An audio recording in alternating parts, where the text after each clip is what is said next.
Nchi ya Urusi na nchi ya Ukraine wameendelea na vita yao ya kuchoshana, na nikisema vita ya kuchoshana maana yake ni kama war of attrition. Ni vita ambayo inapimwa nani atakayechoka mapema, na tunasema kama ni vita ya kuchoshana kwa kuzingatia kwamba malengo ya pande mbili ni malengo ambayo yote yanalenga kutafuta ushindi, lakini module au njia zinazotumika kwenye kutafuta ushindi ni njia ambazo zinatofautiana kwa sababu ya malengo husika. Katika nchi ya Urusi malengo yao ni mapana zaidi katika mgogoro huu, kwa sababu wao wanahitaji kukamata eneo la Novorossiya, kwa sababu nchi ya Ukraine inagawanyika katika vipande kama vitatu kiasili. Maana yake kuna eneo la Novorossiya, kuna eneo la Malorusia na kuna sehemu ya Ukraine ambayo ni mwishoni kabisa.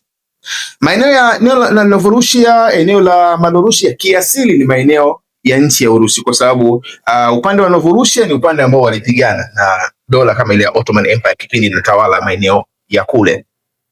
Haya maeneo yanapakana na sehemu ya Black Sea. Waliweza kukamata maeneo yale kipindi cha Catherine the Great.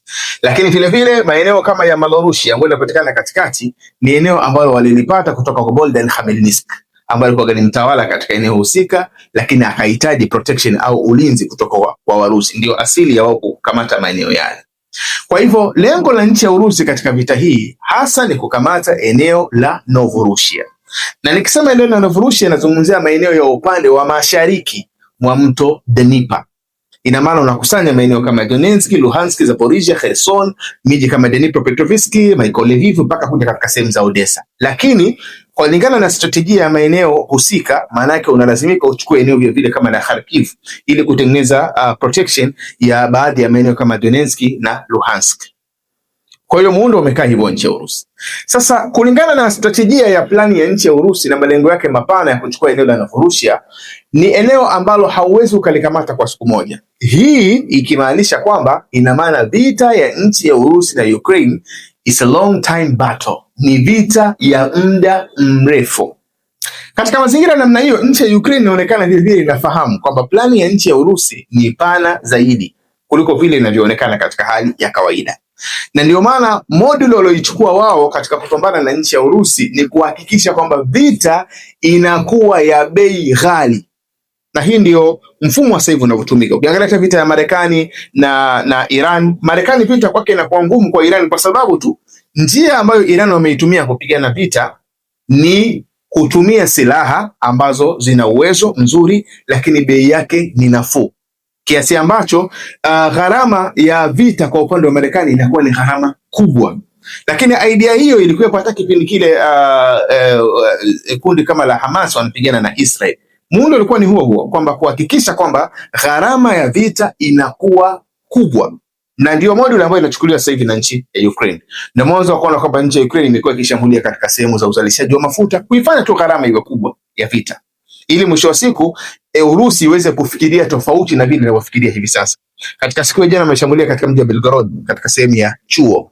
Leo wameshambulia katika sehemu ya Gelensk ambayo ni katika sehemu za pwani ambayo inaonekana kwamba kuna watu walikuwa wanafanya kama kustarehe kidogo.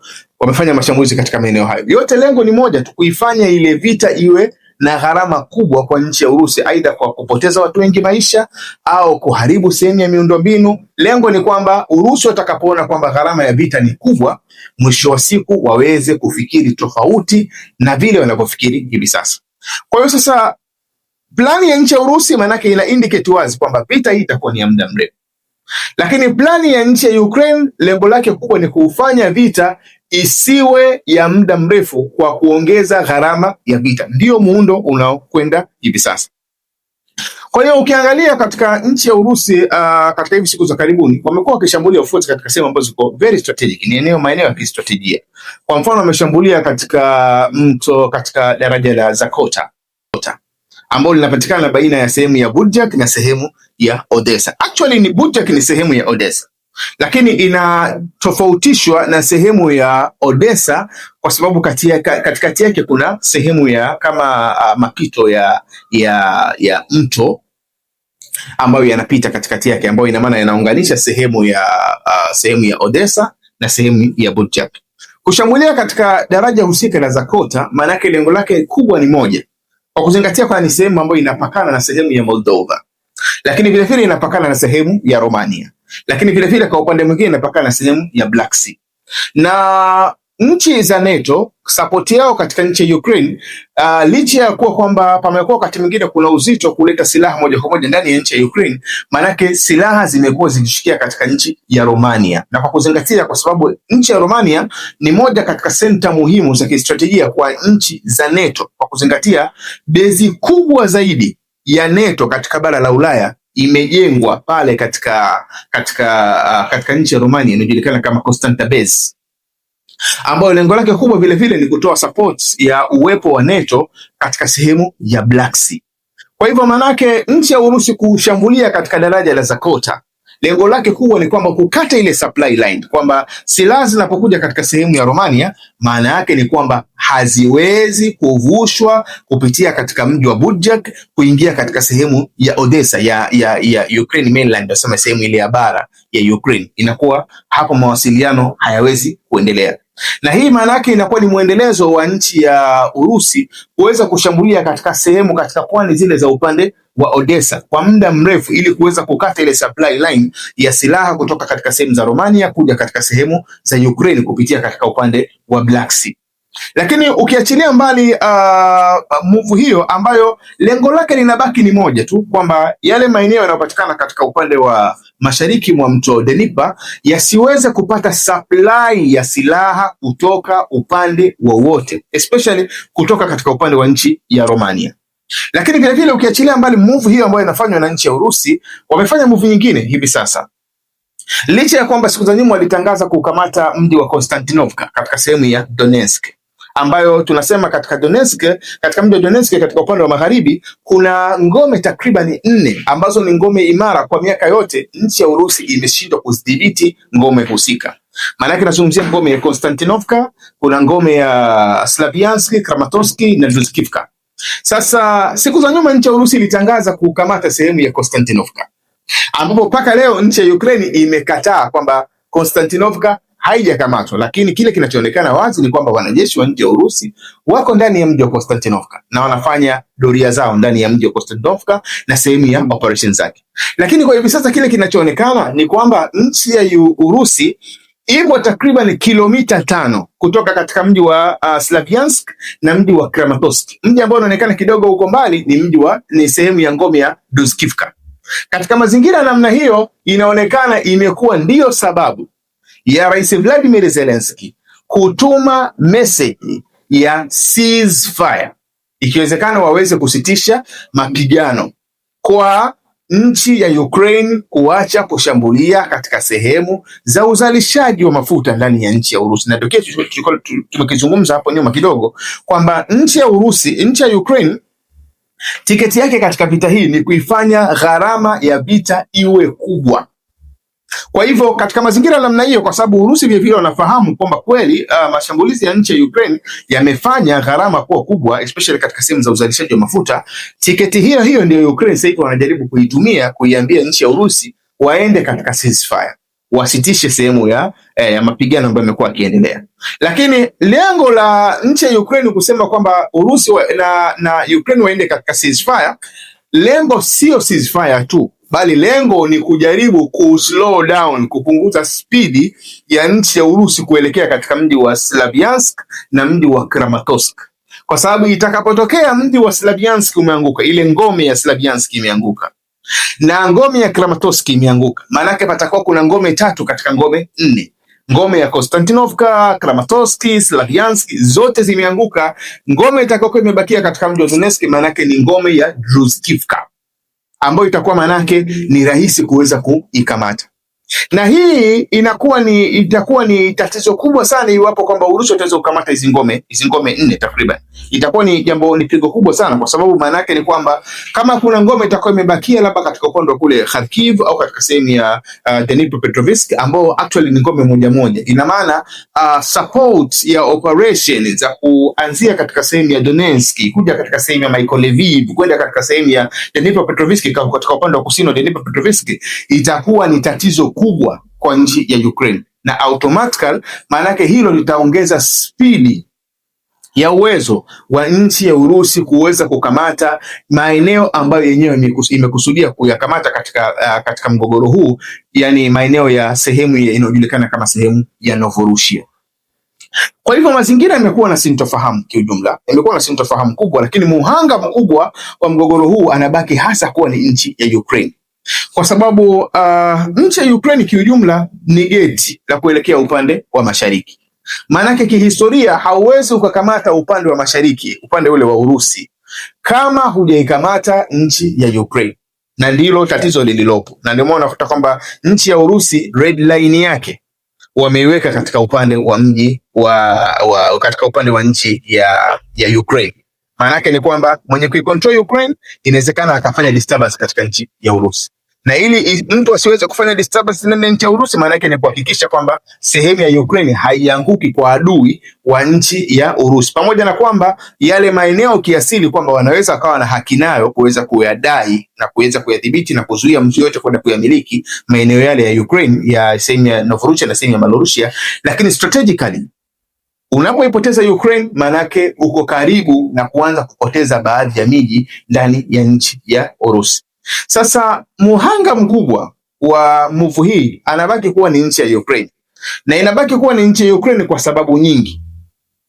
Kwa sababu nchi za Ulaya Magharibi, lengo la kuitumia Ukraine kama ni sababu ya kutaka kuidhoofisha nchi ya Urusi, si kwamba wanaipenda Ukraine au sio kwamba wanapenda jamii ya wale wa Slavic wanaopatikana katika maeneo kama ya Urusi au maeneo kama ya Ukraine na mfano wake. No, lengo lao kubwa ni kutumia ile Ukraine kama ni kifaa cha kuichosha nchi ya Urusi, kwa sababu ikishapigana vita ya muda mrefu, maana yake uchumi unaweza kuharibika na mfano wake. Na ndio maana unakuta kwamba Rais Vladimir Putin alitumia akili sana kwenye mpangilio wake wa vita. Hata yule waziri wake wa ulinzi alijaribu kumchagua waziri ambaye kiasili ni mchumi, akamweka katika upande wa jeshi. Lengo ni moja tu, kwamba kujaribu kutengeneza mahusiano mazuri baina ya ile ukuaji wa uchumi wa nchi ya Urusi, lakini na vile vile na ukuaji wa jeshi, kwa kuzingatia kwamba wapo katika mgogoro na nchi ya Ukraine.